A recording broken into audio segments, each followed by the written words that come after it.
Muy buenas noches o buenos días, depende de la hora que estén viendo esto.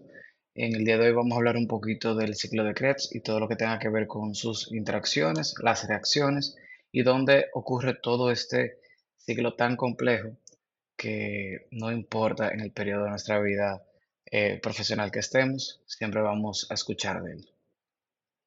Entonces, cuando hablamos un poquito de lo que es el ciclo de Krebs, tenemos que saber que esta es una serie de reacciones bioquímicas que son muy importantes y fundamentales, que van a pasar directamente en la estructura de la matriz mitocondrial, dígase en la parte del centro.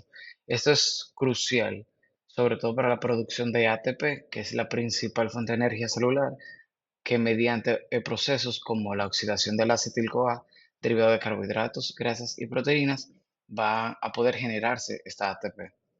Y esta a su vez genera intermediarios clave para otro tipo de reacciones y rutas que va a estar presente en este interesante proceso.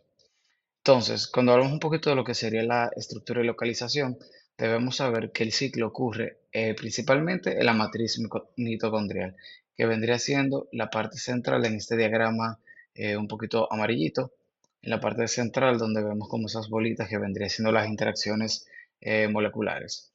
Este tenemos que saber que es el punto de intersección de diversos metabolismos generados por la glucólisis, la beta-oxidación de ácidos grasos y el metabolismo de los aminoácidos.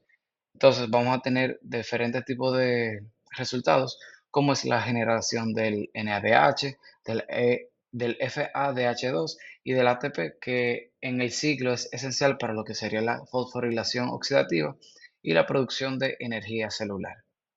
Entrando ya directamente a lo que sería las fases del ciclo de Krebs, debemos saber que esta es un ciclo que consta aproximadamente de unas 8 reacciones bioquímicas que cada una va a estar catalizada por una enzima específica. Y por eso es que cada vez que se habla del ciclo de Krebs todo el mundo tiene miedo, porque como son 8 reacciones bioquímicas que van a pasar una consecuente a la otra, siempre va a haber una molécula, una enzima específica, que es la que va a estar encargada de hacer una reacción. Entonces, ¿qué pasa? Tenemos que estas reacciones van a tener la oxidación, la descarboxilación y lo que sería el transporte de los electrones. Y debemos saber que el ciclo va a comenzar con la formación de un citrato y termina en la regeneración de un oxalacetato. Entonces, algo que escuchamos muy a menudo y es algo que incluso en el rap del ciclo de Krebs vamos a escuchar, que es el famoso acetil-CoA.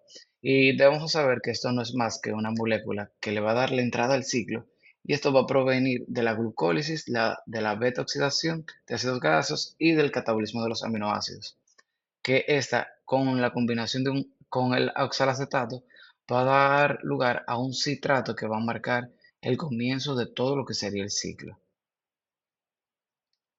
Entonces, entrando ya a las reacciones como tal, vamos a tener la primera reacción. Y esto vendría siendo la formación del citrato.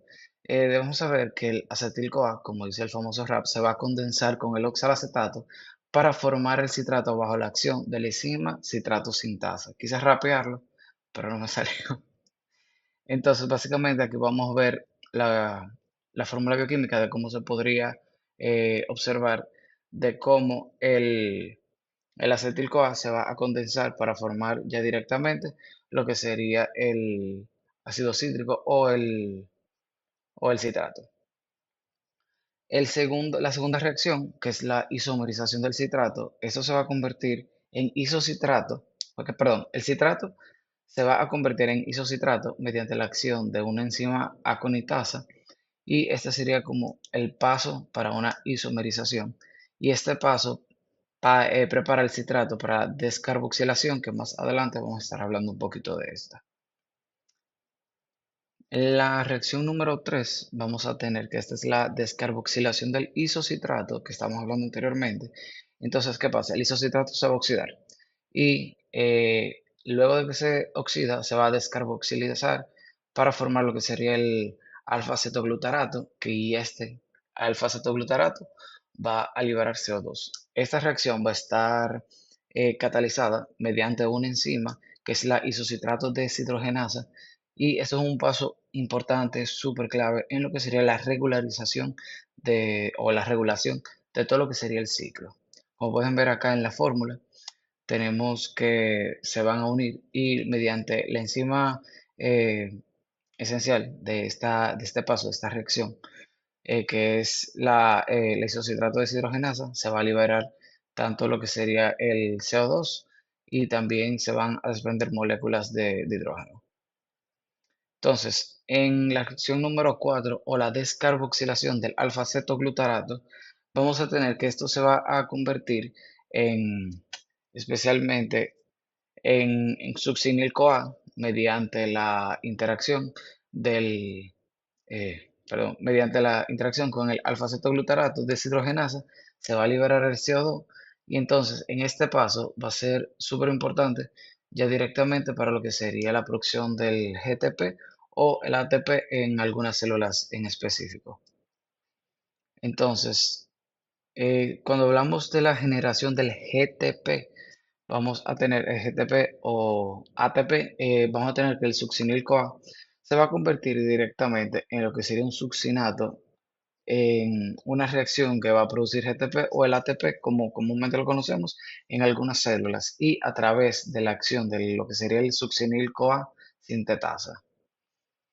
Para la reacción número 6 debemos tener claro lo que sería la deshidrogenación del succinato y esto tenemos que saber que el succinato se va a convertir en un fumarato liberando FADH2, que esta es una reacción que está catalizada por la enzima succinato deshidrogenasa.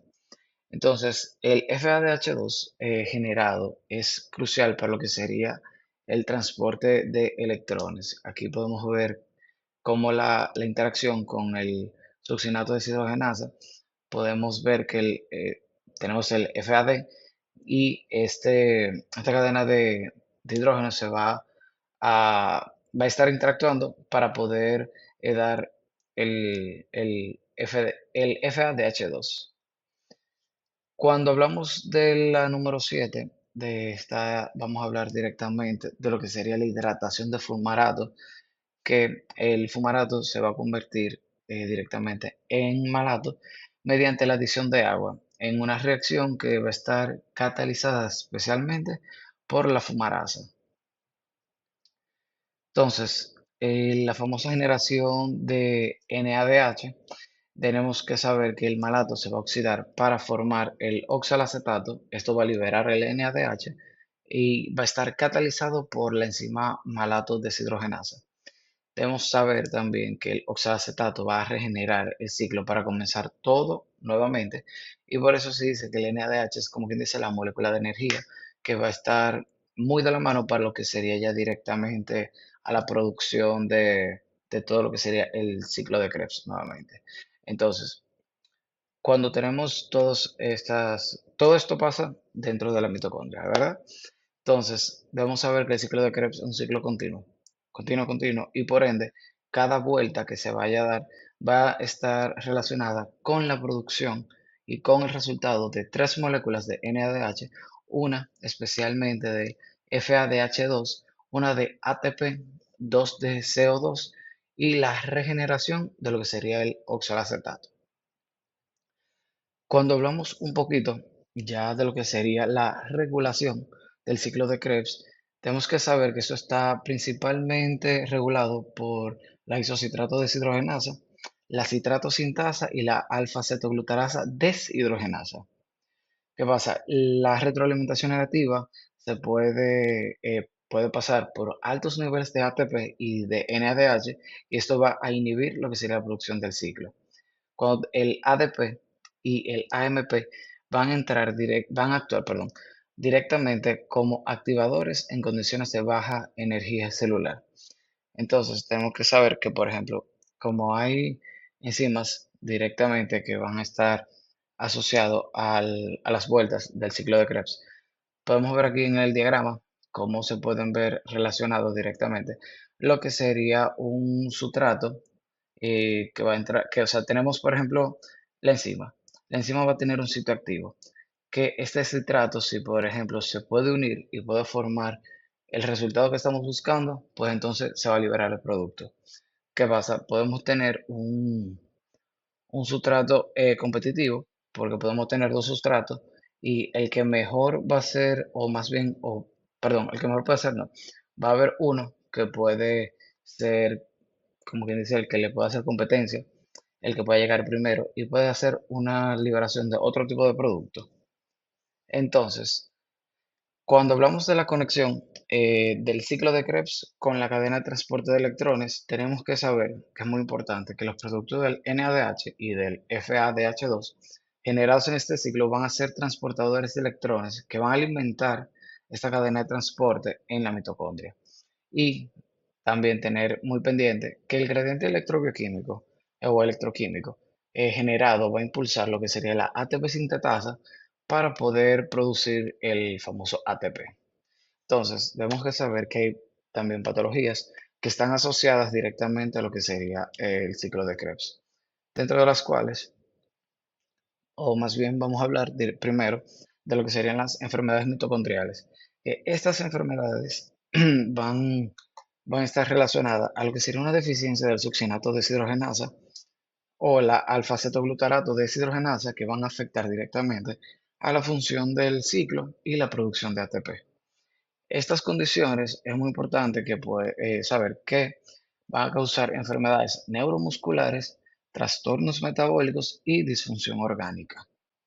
Dentro de otras patologías o consideraciones clínicas, tenemos que saber que el cáncer, cuando tenemos un mal, por así decirlo, un mal ciclo de Krebs, podemos tener mutaciones genéticas y mutaciones celulares, perdón, y por ende llevar a cáncer. ¿Qué pasa? Podemos tener mutaciones en enzimas del ciclo, como por ejemplo en el fumarato hidratasa y el succinato deshidrogenasa, que se ha relacionado a ciertos tipos de cáncer como el feocomocitoma y también con el paraganglioma. Estas mutaciones afectan directamente lo que sería la respiración celular y van a promover lo que sería hipoxia celular, favoreciendo al crecimiento tumoral. Otro tipo de enfermedades que debemos tener en cuenta, tenemos enfermedades neurodegenerativas que realmente están muy asociados al daño mitocondrial y a la disfunción del ciclo de Krebs, que realmente se van a asociar directamente con enfermedades como el Parkinson, el Alzheimer y la esclerosis lateral amiotrófica. Esto pasa porque la disminución de la producción de ATP y el aumento de las especies reactivas de oxígenos van a contribuir directamente a lo que sería el daño neuronal. Entonces, dentro ya de lo que sería el diagnóstico y tratamiento, de diagnóstico, pruebas metabólicas, sangre, orina para ver realmente cómo podemos detectar estos metabolitos anormales como los ácidos orgánicos y también ver exámenes genéticos que van a permitir identificar directamente lo que serían mutaciones en en las enzimas claves del ciclo. Entonces, dentro de lo que sería tratamientos como tal, podemos tener suplementación con coenzimas en algunas condiciones como la deficiencia enzimática. Se puede utilizar riboflavina o coenzima Q10 para lo que sería mejorar la función mitocondrial. Y también dentro de los tratamientos podemos tratar las terapias genéticas, que en un futuro la corrección de mutaciones específicas podría ofrecer tratamiento para enfermedades mitocondriales, pero hasta el momento no. Eso ha sido todo. Un placer. Por acá el Doc Rudy Pimentel. Buenas noches.